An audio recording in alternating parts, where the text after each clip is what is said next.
Georgia Tech takes down Clemson in a classic 24-21 walk-off field goal, wins it for Georgia Tech.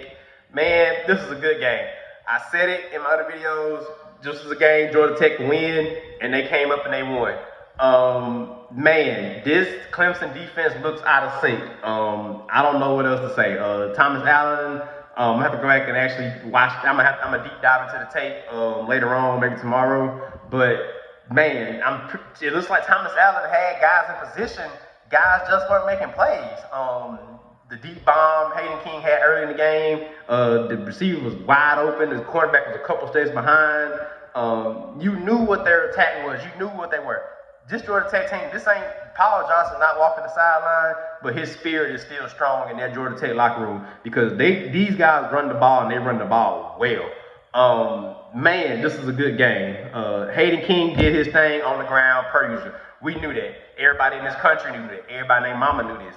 We knew Hayden King was going to touch the ball. We said it. Quarterback power, quarterback zone, quarterback sweep. He was going to touch the ball. 25 carries for 110 yards and 1 touchdown. I mean, crap. Dude, Jamal Haynes didn't have to do much. You know, he had 12 carries for 26 yards, but this was all Hayden King. 20 for 28, 71 completion percentage, 211 yards, but no touchdowns, but he was getting it done through the air as needed. He's spreading the ball around. Man, this is a good game. On the Georgia Tech side of it, this is a good win for Georgia Tech. They beat Colorado, came back. Gardner Webber hadn't really. Colorado was a good test for them. Now you win your opener in conference play against the defending conference champs. This is going to help propel that locker room right there. Brent Key doing some special things over there. You look at the rest of Georgia Tech's schedule. They got a chance to make the playoffs.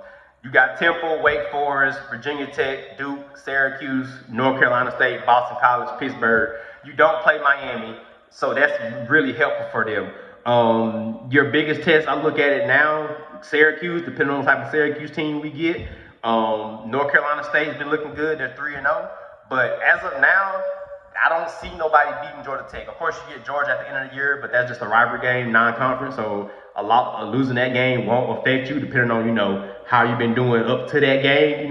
If Georgia Tech is undefeated in our conference play, and then they get to that Georgia game and they lose that game, and Georgia's been looking like Georgia we all know, then that does nothing but still that's a quality loss. But just looking at conference play, this Georgia Tech team is legit. They play sound defense. They're going to run the ball. At this point, you know what they're going to do. Haynes King is going to run the ball. Like I said, Paul Johnson's not there no more, but his spirit is still roaming around the sideline because this team is going to run the ball. They had some injuries up front. I'll check in with that and see the severity of that. But overall, man, this was a good game.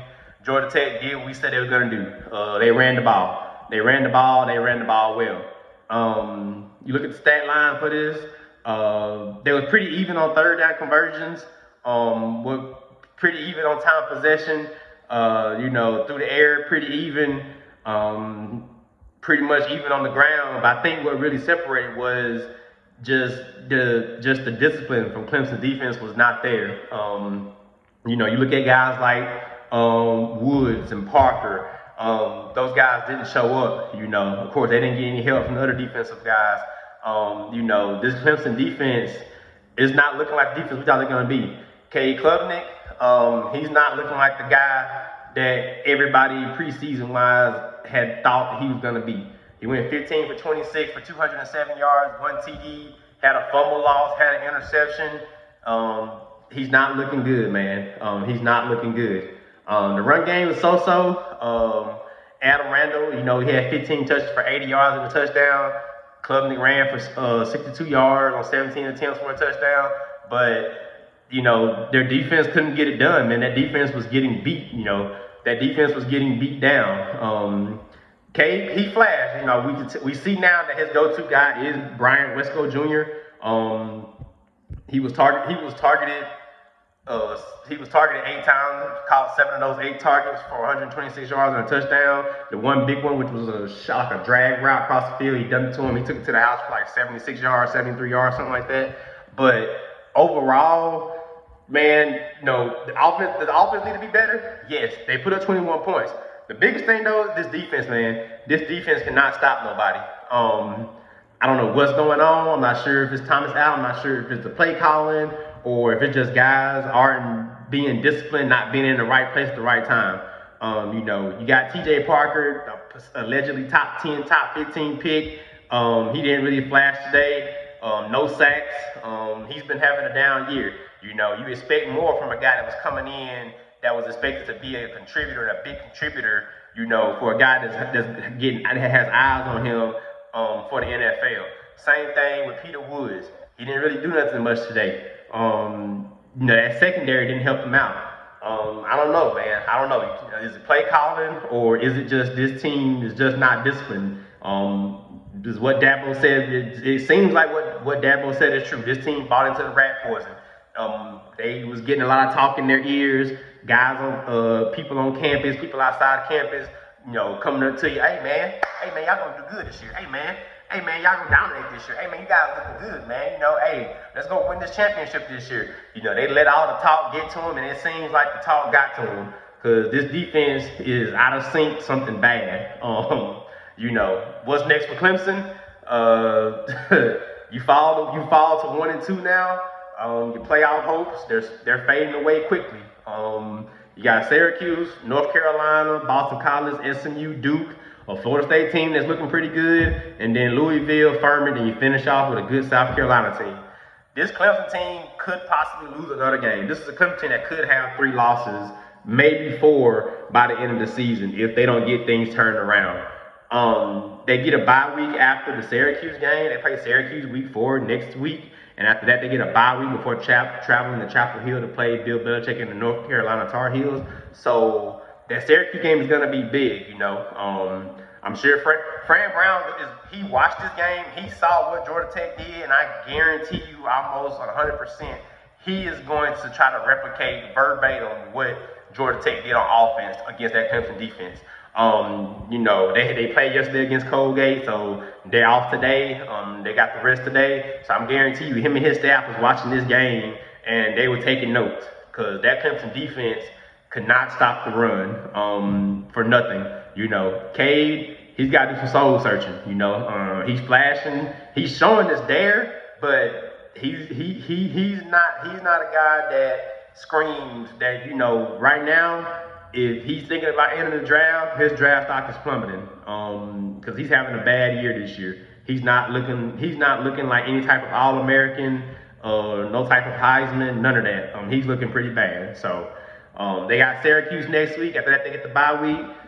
They gotta do some soul searching because man, you lose games like this, man, when your defense is just all out of whack, and not to take away from the win from Georgia Tech. We knew who Georgia Tech were. I said it, a lot of people said it. Hayden King's gonna touch that ball 10 plus times, and look and behold, he touched the ball. He 25 rushing attempts for 110 yards. He's gonna run the ball. That's just how they operate. And at this point, it seems like that staff is like, hey, we're gonna run the ball, stop us. You know what we're gonna do, stop us. Like they're begging teams to stop them because you know what they're gonna do. A lot of misdirection too. I noticed that is what keeps teams on their heels, especially this Clemson game. You saw a lot of misdirection, a lot of motion to make you get you on your heels. Not there where you can't just attack downhill. A lot of you got your tight end coming back across the field and. Tight end coming back cross to the left-hand side. Hayden King's turning to his right to fake the handoff, but then he's turning around, spinning around, dumping out to the tight end. Or tight end coming back cross to the left, coming back cross Hayden King's right, left-hand side, crossing his face, turns, looks up, pump fakes. You go with the linebackers, eyes follow the tight end. Hayden King up, makes it like he passing, tucks it for the run. It's just a lot of misdirection, and they're good at it. They're very good at that. So this Georgia Tech team is dangerous. They're dangerous, They're feeling dangerous, I guarantee you. Now they got Temple next week. Temple just got throttled by Oklahoma, so we'll see. That should be a game that Georgia Tech handles. They handle it, go 4-0. But man, this was a good game. A couple other games from this 11 a.m. slate. Alabama took care of business. Biggest thing I took from this game, Wisconsin has no pass rush. They transferred a lot of guys in for the D-line to help combat the run, to stop the run. They don't have a pass rush. That's what separated this game. Alabama was getting pressure with just their front four, while only time I see Wisconsin got a sack was when they brought pressure with linebackers. But Alabama was able to do it with their front four. When you can able to get pressure with your front four, that's going to help you out a lot.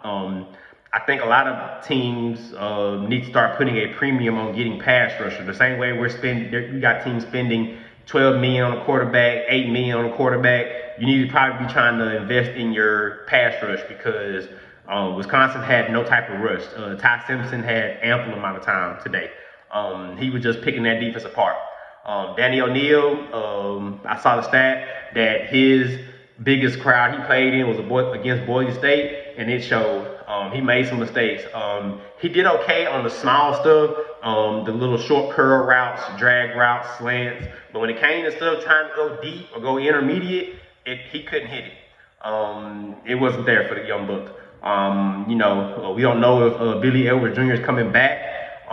Can this Wisconsin team do anything this year? I'm not 100% sure.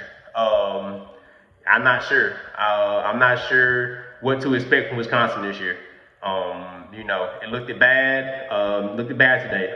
38-14. Couldn't get nothing mustard. Danny O'Neal went 11 for 17, 117 yards, 2 interceptions, 1 TD. He was sacked 4 times. Run game was non-existent. I'll say that much. The run game was non-existent. Only 92 yards rushing. Alabama only had 72 yards, which is less, but if you look at how Florida State beat Bama, it was the run game. They was able to run the ball. They was able to get their heavies, lay on them, grind them out, make them tired, and that's how Florida State. And I think that's what Wisconsin tried to do, but it was a lot of time they got stopped. They only ran the ball for 34. They only ran 34 times, or 34 attempts. I think they tried to, and at some point, Luke Fickell and staff got away from that, and they saw, hey, we can't do nothing. We got to air it out, and when you aired it out, that's when you fell into Bama's trap, because now they can pin their ears back and they can rush you. And they showed up in a big way. LT Overton, he did leave the game in the third quarter. He played good today. He did leave in the third, I think it was in the third quarter. He did walk off. He went to the locker room. I'm pretty sure he should be fine going forward. Nothing major. We'll find out more as the beginning of the week rolls around. But this team looked good. London Simmons played good. Linebacker played good. Craig Rassall played good. This Bama defense picked it up, in a big way, you get the big one in 2 weeks. You get to go into the bye week with a win. You get to rest up some guys. You get some guys back. I know Keenan, he's been out. I'm not sure if he's gonna be back for the Georgia game. We'll have to see what Caden DeBoer says about that. But you get the bye week. You get Georgia. You get Georgia. You got to go to them. We'll see how Georgia does against Tennessee here this afternoon. But this is a good win for Alabama. Oregon took care of business. Michigan took care of business without Sharon Moore. Bryce Underwood looked good, taking him out of the competition. Let's not overreact. But he did look good. They got Nebraska next week. Nebraska handled Houston Christian today, so we'll see. But overall, man, the biggest game though for me today was the Georgia Tech Clemson game, man. Dabo, he has to get some things figured out. I'm pretty sure, I can guarantee you, Georgia Tech's gonna be ranked after this because Clemson was number 12. They upset them, which I wouldn't even call this an upset because if you've been watching week in, week out, this was a game Georgia Tech could have definitely won, and they showed up and they showed out. So we'll see how they're ranked going forward, and just like that, man, Clemson's in a hole early in the season, so we'll see if they can bounce back and try to redeem themselves.